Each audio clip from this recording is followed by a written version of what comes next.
Hello, आज ना माझं एक पार्सल आलं होतं, पण त्या अगोदर ना मला लाडूसाठी ना मी जो शिरा बनवते त्यासाठी मला रवा भाजून घ्यायचा. तर तो मी एकदमच भाजून ठेवते. त्यासाठी ना अगोदर रवा व्यवस्थित बारीक गॅसवरती भाजून घेतला. त्यानंतर ना मला जे आमच्यासाठी उपीटासाठी जो रवा लागतो ना ते देखील मी एकदाच भाजून ठेवते. त्यासाठी ना अगोदर त्यामध्ये थोडंसं तेल यूज करते, जेणेकरून ना तो रवा ना व्यवस्थित भाजला जातो आणि मला ना रवा भाजत असताना छान शिरा खावा असं वाटला. त्यासाठी ना अगोदर मी तूप घालून आणि त्यानंतर ड्रायफ्रूट घालून छान असं रवा भाजून घेतला. त्यानंतर गरम पाणी ॲड केलं.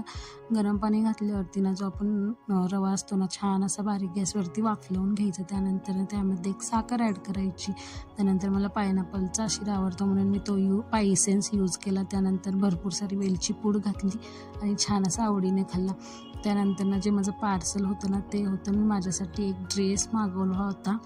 तो मी व्हिडिओमध्ये वेअर करून देखील दाखवला आहे. तो कसा वाटतो ते देखील